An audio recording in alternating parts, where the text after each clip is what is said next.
दोस्तों, हरियाणा पुलिस ने एक विशेष कदम उठाया है फ्रॉड को रोकने के लिए। जो भी सिम बेचने वाले हैं, आइडिया, वोडाफोन, जियो, एयरटेल, सभी कंपनियों के डिस्ट्रीब्यूटर और सिम बेचने वाले सभी को यहाँ पे इकट्ठा किया और विशेष जानकारी दी। तो चलिए इस हॉल के अंदर जानते हैं क्या बैठक हुई है, क्या जानकारी।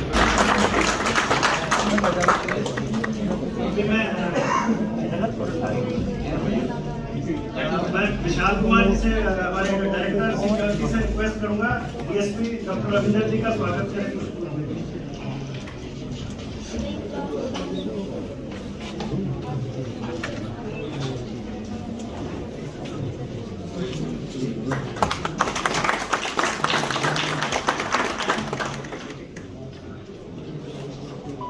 मैं ब्रज मिश्रा जी से रिक्वेस्ट कंप्लायंस का अशोक सर का स्वागत करें कुछ।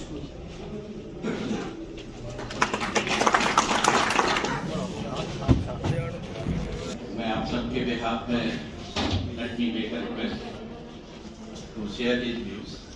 कोई भी ऐसी चीज जो उनको लगता है कि इसमें मैंने एक बार रिक्वेस्ट की कि जितना आपकी अपनी डिस्कशन हो चुकी है 33,000 करोड़ पैसा सिर्फ साइबर फ्रॉड के कारण जो है हमारा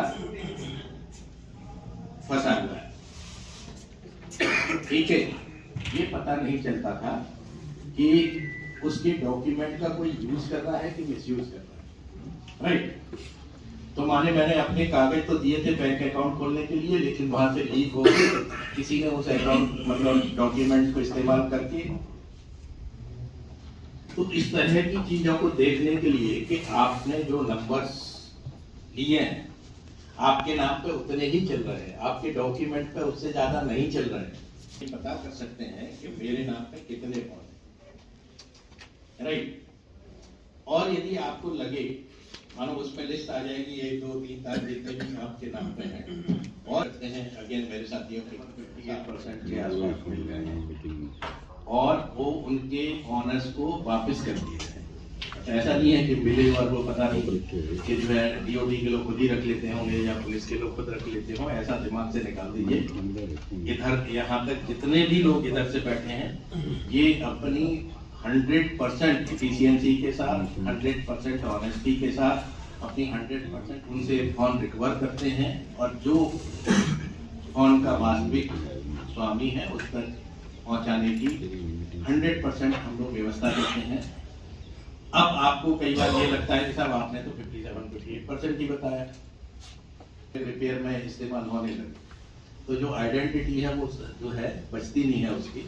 वैसा ही है जैसे कोई कार चोरी हो जाए आपकी रोड पे, तो जब तक उसका चेसिस नंबर मिल जाए तो हम लोग कोशिश करते हैं कि कार ढूंढ सकते हैं, जब तक उसकी नंबर प्लेट नहीं बदले हम लोग कोशिश कर सकते हैं कि वो ढूंढ लें।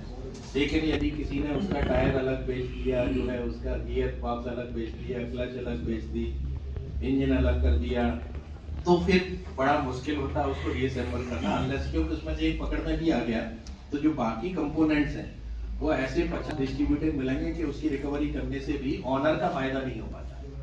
कई बार ऐसा होता है कि एक सोर्स मिल जाता है जिसने जो है 100 फोन ऐसे जो है रिपेयर में या किसी को बेच दिए, बट उसकी रिकवरी नहीं हो पाती है और ऑनर को गेन नहीं होता। तो हमारी जो परसेंटेज है शायद इससे ऊपर जाने में थोड़ी सी तकलीफ होती है। राइट, एक ये कारण है, कुछ और भी हैं इसके अलावा, दैट इज अबाउट 8 to 12%। वो ऐसे हैं कि फोन भारत से चोरी किया और विदेश भेज दिया, थाईलैंड में भेज दिया या बांग्लादेश में भेज दिया, क्योंकि क्रिमिनल्स हैं, टिपिकली जो टेररिस्ट है वो जानबूझ के ऐसी चीजों को लेके जाते हैं जिससे कि मानो भारत से ली हुई सिम का मिसयूज थाईलैंड में हुआ या यूएस में हुआ या यूके में हुआ और वो ट्रेस होके पकड़ में भी आया, तो पहला इंप्रेशन क्या जाता है कि ये जो है दुर्घटना भारतीय नागरिक ने की, जो सच्चाई नहीं होती।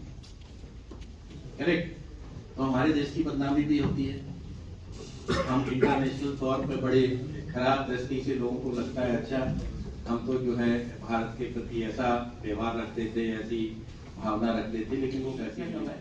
लेकिन इसको भी कंट्रोल करने के लिए हम लोगों ने और एक इक्विपमेंट लगाया है, जिसको हम लोग कहते हैं ICDR, जिसमें विदेशों के साथ भी GSMA जो उनकी ऑर्गेनाइजेशन उनके साथ भी हम लोग डेटा शेयर करते हैं कि ये नंबर्स हमारे हैं, यहाँ से हमारी ट्रेसेबिलिटी में नहीं है, कहीं भी आते हैं तो you can keep a check, और ये पक्का कल्प्रिट्स ही इस्तेमाल करेंगे और कोई करता नहीं, राइट। तो ये ट्रेस होने पर वापस आपको मिल जाएगा। आपने जो शिकायत की थी उसमें ट्रेसेबिलिटी में कुछ हुआ है कि नहीं हुआ है, उसका स्टेटस भी आप लोगों को मिल जाता है। तीसरी चीज ये है कि जो भारत सरकार ने स्टार्ट की, हम लोगों ने जो है बैंक्स के साथ ये काम किया है, और बैंक्स के साथ ये काम किया कि जो नंबर्स फ्रॉड करते हैं, जैसे आपको फोन आ गया, मैं ट्राई से बोल रहा हूँ, आपका फोन बंद होने वाला करा दो, क्या होता है ना, चोर कुछ ज्यादा स्पीड से सोचता है, जब तक हम लोग समझते हैं तब तक वो एक हाथ घटना तो कर ही जाता है। पहले लोगों को लगता था डिजिटल अरेस्ट, तो डिजिटल अरेस्ट में क्योंकि अच्छी सी एड्स आने लगी, अमिताभ बच्चन जी भी करते हैं आजकल, जो CID में जो एक वो आता था वो भी करते हैं, आप लोग भी अलग अलग टाइम पे अपना प्रचार करते हैं, हम लोग भी करते रहते हैं, राइट। तो उससे क्या हो रहा है कि डिजिटल अरेस्ट से शायद अब केसेस कम हुए, अब उतनी संख्या नहीं है जो पहले हो जाती थी, बट फिर भी धोखाधड़ी तो आदमी कर ही सकता है। तो वो ऐसे डिपार्टमेंट्स के नाम लेते हैं जिन पे आपको विश्वास हो जाता है, जैसे आप लोग सब इनकम टैक्स भरते हैं, कोई बोले कि भाई साहब आपका जो है ना इनकम टैक्स रिटर्न जो है पैसा आपको रिफंड करना है, वो आपने जो बैंक डिटेल दिए थे वो कुछ तो गड़बड़ है, उसमें पैसा जा नहीं रहा, आप दूसरा बताइए, राइट। और आपका सही है कि नहीं, आप 1 रुपया इस पर भेज के दे दीजिए, यदि वो सही है डिटेल मेरे को बता दो। होता क्या है, आप करेंगे वो डेटा जो आपके पिन है वो इंफॉर्मेशन या OTP है वो पैरेलली उस पर लैच कर जाता है, इंफॉर्मेशन उसको मिल गई और आपका अकाउंट खाली कर देता है। ऐसे कई केसेस आते हैं, कभी ट्राई के नाम से, कभी DOT के नाम से, कभी बैंक्स के नाम से, कभी इनकम टैक्स के नाम से, कस्टम्स के नाम से, जिसमें क्या होता है कि कहीं ना कहीं व्यक्ति गलती करने के लिए बाधित हो जाता है या बाध्य हो जाता है। एक और परेशानी है जो आप लोगों के साथ शेयर करने का बहुत ही इंपॉर्टेंट है। आप लोग सब जानते हैं आज की तारीख में AI का जमाना है, राइट। आर्टिफिशियल इंटेलिजेंस AI से ये हो रहा है। सच ये है कि AI हम भी इस्तेमाल करते हैं, जो ये फ्रॉडस्टर्स हैं अपना फोटो कभी जो है हाफ फेस ऐसा करके, कभी दाढ़ी बढ़ा के, कभी घटा के, तो हम लोग भी फेस रिकॉग्निशन बेसिस पे AI का इस्तेमाल करते हैं और ढूंढते हैं कि किस आदमी ने अपने डॉक्यूमेंट में गलत फोटो लगाया है, इसका नाम है ही नहीं, ये तो ऐसे मैनिपुलेट कर रहा है या सिग्नेचर मैनिपुलेट कर रहा है। बट वो कल्प्रिट जो होता है वो AI का इस्तेमाल हम लोगों से ज्यादा करता है। वो कह रहा है कि जो इंटरनेट है, आप फेसबुक पे जाते हैं, सोशल मीडिया में टिपिकली जो यंगस्टर्स हैं, नए बच्चे हैं जिसको हम लोग Gen Z कहते हैं, ये शायद हम लोगों से सबसे ज्यादा समय तक उस पर व्यस्त रहते हैं।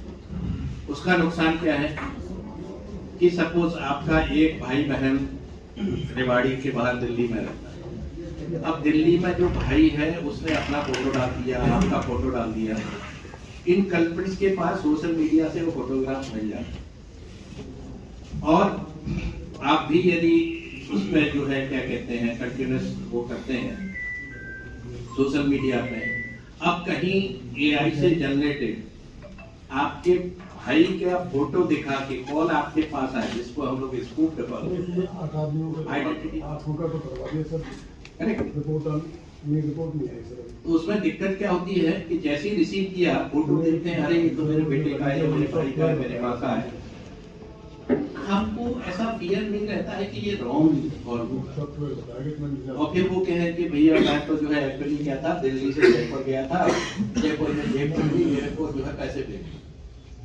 अपने को लगता है कि जयपुर में मेरा भाई अकेला फंस गया, चले गए तो +1 से काम हो जाएगा, राइट। लेकिन ऐसी छोटी छोटी कंट्रीज भी हैं जिनका कंट्री कोड ही जो है 3 से 4 डिजिट तक है।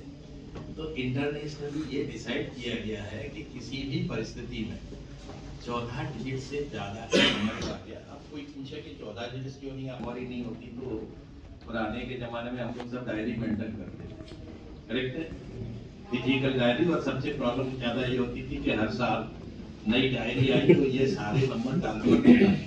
कुछ बंद होते थे, कुछ खुलते थे सर। कुछ बंद होते थे, कुछ खुलते थे, हमेशा वैसे ही होता था। फिर डिजिटल डायरी आ गई। तो होता क्या है कि एक तो पूरे वर्ल्ड के साथ हमको कोऑर्डिनेट करना होता है। कोई भी नंबर स्ट्रीम यदि मुझे 10 से 11 जाना है तो ITU के साथ नोटिफिकेशन और उनका एग्रीमेंट करना है।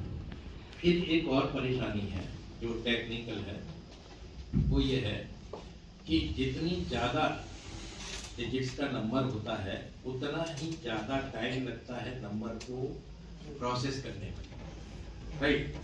जैसे मैंने यहाँ से 10 डिजिट का नंबर किसी का